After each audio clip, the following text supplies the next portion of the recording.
So let's go ahead and get started. I'm Ann Stefanik. I'm founder and CEO of an agency called Canopy Studios. And today we're going to talk about working remotely and fostering a happy and balanced life. Back in New Orleans, I gave a presentation on living the dream, working remote, and growing a successful distributed Drupal shop. And as we've continued to do that over the last 7 years or so, I've learned a few things along the way that I wanted to share with you. Yes, okay, there I am. All right, that's me. In my job, I make websites easy to understand and effective. It's my personal mission to help people understand open source and to be able to work with it. My agency, like I said, is Canopy Studios. We have two parts to our business. We build, design, and then the other side is we provide support or real continuous improvement to our client websites and take care of that whole life cycle.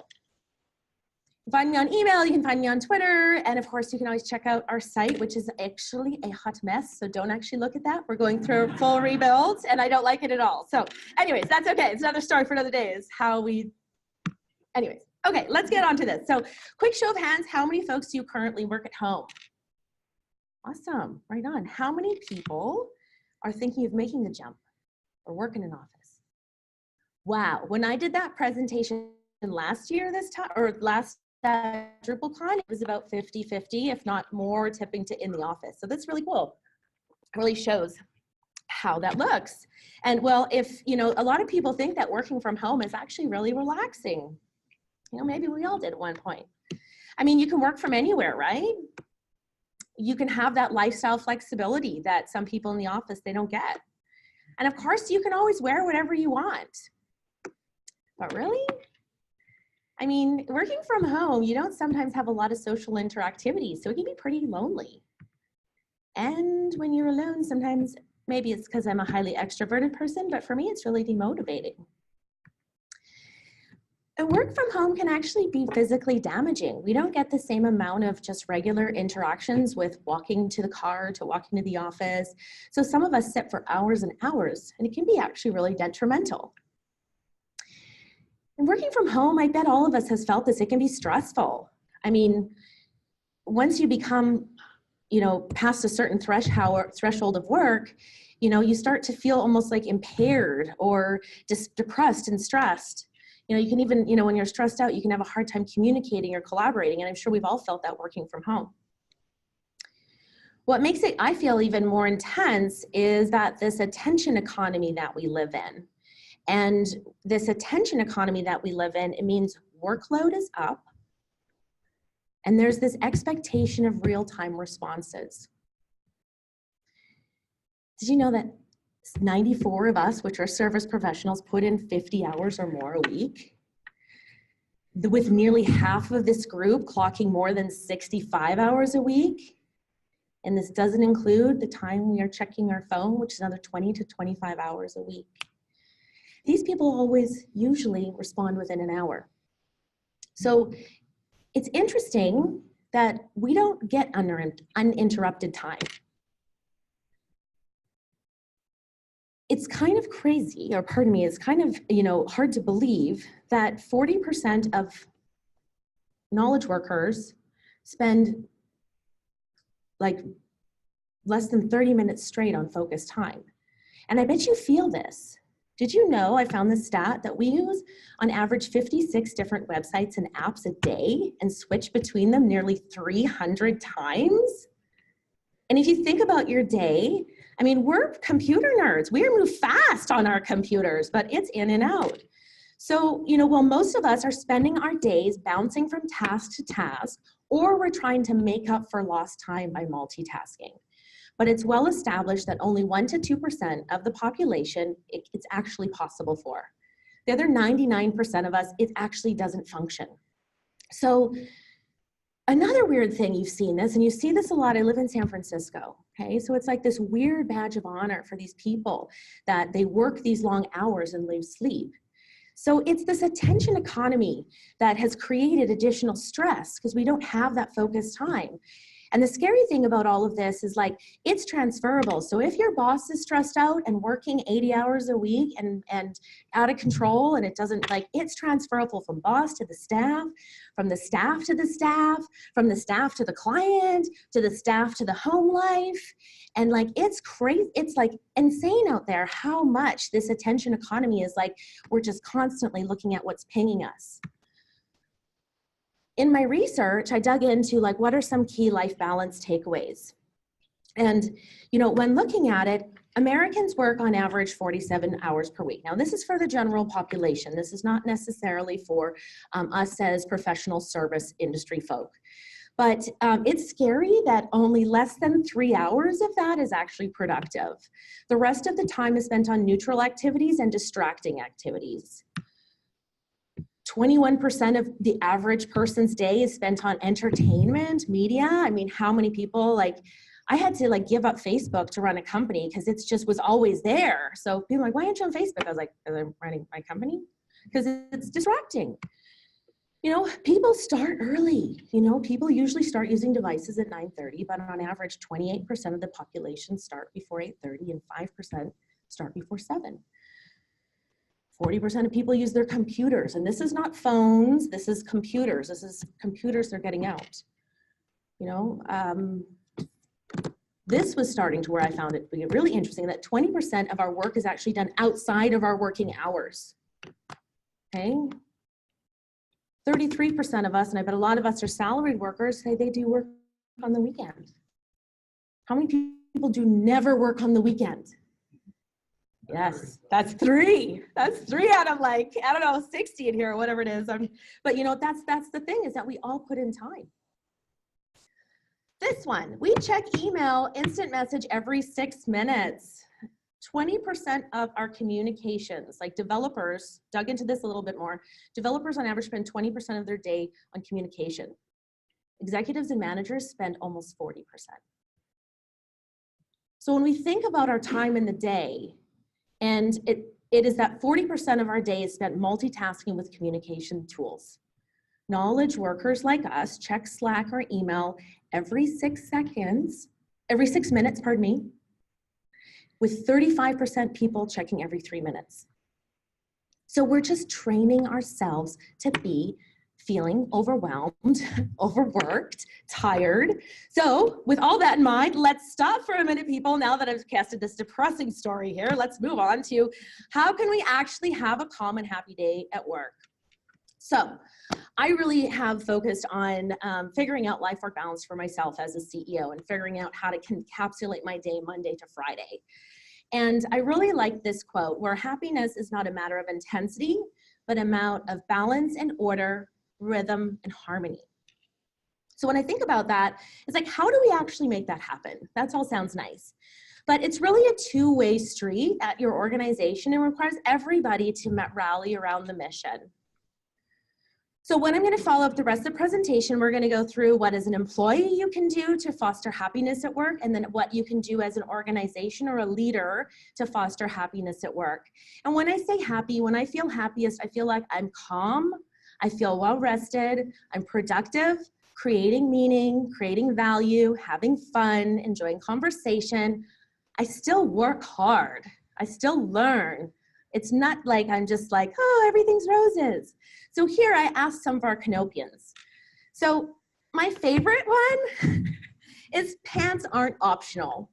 And I mean this because it means always get dressed. It seems so fundamental, but it's so tempting to like, get up, get your computer, I'm just gonna get a few things done. And then life pours in and all of a sudden you're sitting in your, you know, your stretchy pants with the top bun, and the postperson shows up and it's 2:30 in the afternoon and you're like, oh, I don't feel so great. So I loved when I asked my team, Ken says pants aren't optional. So get dressed.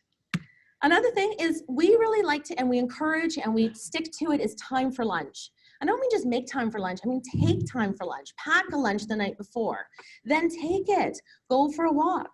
It's so great to get those 100 steps right after you eat, because it kind of puts everything into place and you get a fresh brain. A lot of people take their phones with them. I say leave your phones, right? Because it's not, we don't have to be in this on-demand culture anymore. It's up to us as organizations to change that. We'll talk about that in a bit.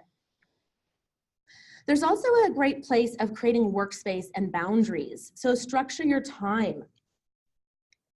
I found that I have an incredibly busy schedule managing 44 people and doing most business development. So I structured my time that the first half of my day until 10 a.m. I do not take calls. Like I do not take calls. It creeps in, it gets out of control. I then go not take calls. But I also take 25-minute chunks. And I do this Pomodoro technique where I get, 3 blocks of things done in 25 minutes, and it's really powerful. I also pick the most important thing first. But I think in this case, when you create that space and boundaries, whatever that looks like for you, sometimes it's just as simple as using a different device to play. Got an iPad. It's not connected to anything. So if I want to go and surf the net and shop online or whatever, everything else from work is off there. I also think that in order to create sanity at work as remote workers, and it sounds like a lot of you are already remote workers, you must know that like the internet is your bloodline. It is so important to get great Wi-Fi. So if you do decide to travel and try to live that lifestyle of traveling, if you don't have good Wi-Fi, your day is going to be awful and everything's going to be stressful and you're going to feel so overwhelmed. So if you're going to travel, check the reviews, call the place, ask them to send you a speed test. Like for reals, if you're going to go spend 2 weeks in Hawaii, make sure your hotel doesn't just have internet, make sure it's decent internet so you can run Wi-Fi or video connections. We also like to structure our day with rituals, just to kind of bookend things. Some people at work, it's a cup of coffee in the morning, a glass of wine at the end of the day. For me, I go out in the morning and I walk to like a Starbucks or a Phil's because I have to get dressed, put on makeup, put on shoes, walk out the door. Then I can come back in and work. And for me, it's almost like I walk to work. Whatever mind games you have to play with yourself to feel sane, I highly recommend it. Which brings me to my other point is you can also get a dog. They're great. They're great for getting outside. And if you can't get a dog because it's not feasible in your life, then I definitely recommend just getting out for short walks. Even a 5 to 10 minute walk to clear your head makes an amazing difference in how you feel. If you're working on, like we have, in part of our culture, we have a group on Slack called Fitness and Health, and we use a tool called Stride Kick, and it integrates like Apple Watches and Fitbits and whatever devices you use to track, so we can all have like stepping challenges. So the DrupalCon people have their own challenge this week because we're averaging like 15,000 steps, where all of our Canopians, we would be stomping them because they work from home, right? So it's encouraging us as a culture to get out and get walking. It's also really great. It's the power of moving your body cannot be underestimated as a remote worker. And you can do small things of all abilities. Eye yoga. We're computer nerds. Our eyes actually really need to move around and stretch. So let's do a quick one right now. So everybody stare ahead and then move their eyes to the right and then to the left as far as you can go. Back to center and up. Back to center and down, back to center. And if you want to go in loops, you can do that too. You can go this way and that way. And your eyes need to stretch, right? So you can do that sitting on a bus. You can do that while well, don't do that while you're walking. It might be a little difficult. But the point is like, you can do a forward fold. A forward fold is one of the most healing yoga poses, and it's so easy. Oh, wow, that feels good. Being on the conference floor, we don't walk this much. So it's really important for us to stretch because we're so used to sitting down. So there's so many ways that you can do small movements, hand yoga, eye yoga, forward folds. It'll really move a lot of energy through your body. I also really recommend cutting your screen time. I'm a huge fan of Mel Robbins. How many people have heard of Mel Robbins before? Probably all my team. Okay, all of the people in here need to check her out. She's amazing, but definitely all of the women in this room need to check her out. She's like the super empowered, self-made woman. But she really talked about the impact of technology on your sleep and how the world kind of takes over and how you can kind of take control of your life by taking control of your space. So I learned a lot of this from her. And one of the things that I really learned was to not keep your phone in your bedroom. Your phone is your #1 source of stress and anxiety. And it's also the thing that we pick up, I don't know how many hundreds of times a day. But the point is, it's a productivity killer.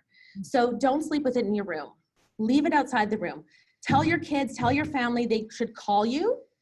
You know, you have these things on your phones where you can say, you know, if someone calls twice, push it through the sleep stuff. So if you've got kids, you're like, oh, I want to make sure I can always be called. Tell them to just call you and it'll go through. But other than that, you can confidently put it outside the bedroom, turn it up really loud if you use it for your alarm. So you have to get up out of bed. Because people like wake up in the middle of the night and check their phone. No, you need sleep. So the mornings are yours. I find that as a remote worker, it's a really nice time that, you know, when you get up, it's a place if you don't have your phone around, the world can't take over your life. Because the world is like, I need to have my phone as a prop here because I feel like I don't go anywhere without this. I can pay with it, I can work with it, I can do everything with it. And if I just leave it alone, I actually like, oh, I get my life back for a bit here, right? So, you know, whatever it is, I take a 20-20-20 model where I do 20 minutes of yoga, meditation, 20 minutes of exercise like a walk, and 20 minutes of conscious learning on something I'm really passionate and excited about. Because then I feel like I've done something that's really meaningful right at the gate, that's mine, and is my space. And I know if you have kids or you work with the European companies, so your calls start right when you wake up, you can also use the evenings. Find that time, make it for yourself. If you don't, you end up feeling really stressed out. And I feel like the one thing that I can do as a manager is encourage them to go offline. We'll talk more about that in a second. Time check. Sleep, sleep, sleep, sleep. I'm very sleep deprived at DrupalCon. It feels awful. I was like in the speaker room being like, oh, I can't believe I'm still writing speaker notes because here we are, like we're doing this presentation. But I feel that sleep is actually, if I don't get my 8 hours, I feel impaired. And there's no, if you don't get that sleep throughout the night, it really is hard to focus. So if you take your phone out of your room, it doesn't wake you up when it starts buzzing, and you know, you get some real rest and you make sure that you take care of yourself, you're actually way more productive and happy in life in general. And I really believe meditation is medication. Like I said, when you all came in, I'm an 11 on the scale of 1 to 10 for extrovert. I have a really hard time sitting still. And I actually use technology to help me sit still. So using an app like Simple Habit or Calm, I can then listen to someone talk to me about whatever I'm talking, like it's all spoken meditation, but I actually sit still. And then I start to crave that. So when I'm like, oh, it's coffee break. Oh, I'm gonna go do a 5-minute meditation. And I go and I turn on Simple Habit and I'm like, and I walk back and, you know, something has blown up here and a new sales call's in here and over there. And I'm like, ah, it's all gonna work out. Because it always does, doesn't it? Like there's ups and downs, but it's always okay. And we always do stuff and we always make it happen. So it's kind of like this stress is just stuff that we're just like conditioning ourselves. So if we can kind of like turn down the noise and turn up the self-care and kind of then, now I'm going to talk about building structures in the management and leadership, then, you know, we can all co-create a really calm existence because it really doesn't have to be wild and insane. It's up to us to choose to make a peaceful place at work. So quickly we'll go to company and leadership. First off, culture's clutch. And culture really is an interesting thing because it really has to come from the people. But as a leader of a company, it comes from as living and leading your values. And at Canopy, that was something that evolved. It didn't, if you're just starting your business right now and you're like, oh, what are my values? It's like, well, what do you kind of stand for, and start there, and they evolve. But when you come from a place where you're living your values, it becomes like sticky, you know? I went to this really cool conference called The Gathering. It's about the culting of brands. So that sounds very mysterious, but they're talking about brands like Marvel and Yeti and Porsche and Lush, and how these, like, there's people called Lushies because they're like so passionate about the Lush brand. And it's like these people that are like they don't have to spend money on word of mouth or on marketing because it's all word of mouth. So I think when we're running our agencies, we want to place that sticky like that, right? That we get that word of mouth business and we get that good culture. And that really, again, comes from living your values. So at Canopy Studios, there's a really cool app called Hey Taco. Has anybody heard of Hey Taco? Oh, there's some Canopians that said that and someone else that didn't. But this is an amazing, how many people use Slack? There we go. That's the kind of stat I was looking for, because Hey Taco is a plugin you can put in Slack. And I thought it was the most ridiculous thing ever, but I thought I'd throw it in because I love tacos. So you get 5 tacos a day, every employee does. And one of our values is to have an attitude of gratitude. So we have a thanks channel. And in our thanks channel, you can go ahead and give props to your team members and give away your 5 tacos. Well, this went crazy. Everybody loved it. So we added our hashtag of our values. So now if you're taking a real accountability, if you're kind of, you've really gone over and above, you own it. And that's our hashtag, is own it. And so it's like, oh, Sean, you just passed your Aqua certification course, own it, 2 tacos for you. So it's created this culture of, we're actually living our values by we have an attitude of gratitude. And we can actually identify when someone's being nimble. That's one of our values, is to be nimble. Our clients are going to throw all kinds of stuff at us. So we're like, okay, all right, what do you want? Oh, okay, we'll do this. So that being nimble is such an important part of our culture. So we're able to express it and show in a remote culture, celebrate those wins. We also want to know our why. And this goes like from you as an entrepreneur, me knowing my why, and it kind of goes beyond that taco, but it's really like figuring why your employees also come to work and getting to know them so you know their why. When I do interviews, I always ask them, like, why do you work? Like, what makes it so exciting for you to go to work every day? Like, and it's like, oh, well, I'm really excited about, doing these trips with my family and all this stuff. It's like, okay, that's your why. You're really excited to kind of live this life and work remote and take these trips with your family. So let's empower you to reach your why. I want to build tree houses. Has nothing to do with the mission of my company at all, but I want to build tree houses. So that's what Canopy is going to help me do. And, at Canopy, its core focus of what we do is we work on continuous improvement. We are really like that. Have you heard of Kaizen, that business operation where we're looking at the whole life cycle and we're always looking to continuously improve? And that's what we do. That's the core basis of why we exist at Canopy, is to help our clients, help each other, help our community, create this sense of continuous improvement. As a leader, you've got to lead with radical candor. There's a great book called Lead with Radical Candor. And this is being direct and honest without offending. It's not mean, it's being clear. Some elements of radical candor. If you've heard, you don't ever want to sugarcoat it. You don't ever want to send or give them the sandwich. And you want to be in real time. So people can smell stuff. If you're handing them that sandwich, which is the good, bad, and the good, every time you go to give them good feedback, they're going to be expecting the bad. So just tell it like it is. Be honest and clear and be nice. Your employees will appreciate it. And as an employee, having real-time feedback means that you can make stuff happen. If you get a feedback a year and it's like, okay, well, that was a year ago. What can I do about it now? At Canopy, we've been switching this up to let's do some project-based work and let's evaluate the outcomes. And then we can do peer-based review on those outcomes. And that's not like client work. That's like, hey, we really need to update our documentation on our intranet for developer onboarding. Let's make that a project. Okay, you can do all of the code review stuff, and you can do coding standards, and so it's like this collaborative effort where we can work cross-department and build stuff together. We also do it on our values, like if someone is honestly not nimble, and it's like we've hired them, but they just doesn't, we're actually gonna let them go because it doesn't fit with our values. So it's hard to make those decisions as a leader sometimes, but that's why if you can really truly rally around what you stand for and what you want to live by and then live by them, it just makes it really easy for everybody to figure it out. Collaborative leadership is something that is very scary sometimes if you've been in a place of like, I'm the boss and these are my people.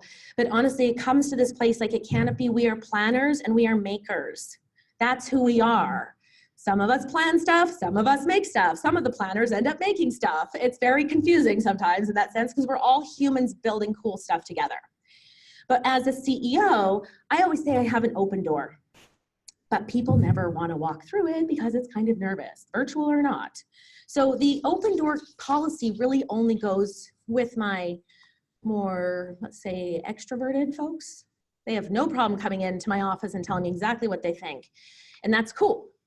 But in order for me to connect with 80% of my team, it really means that I need to reach out to them. And I need to take and have the time to be and learn who they are, what their why is, how they feel about work.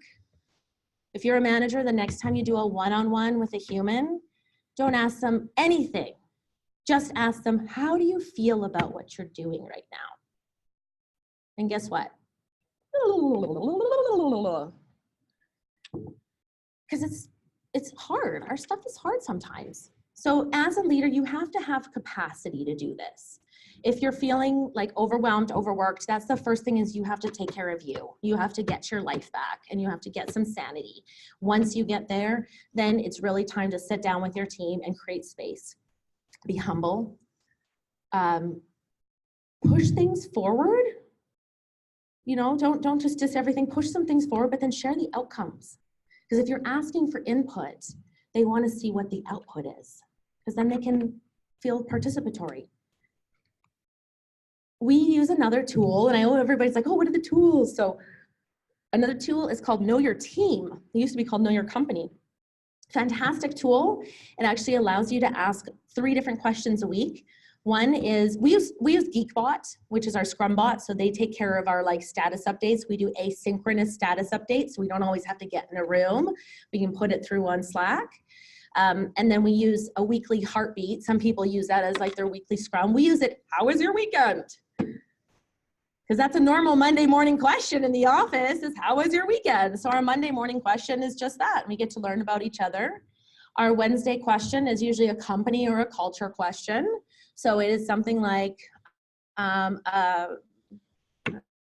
an example on there?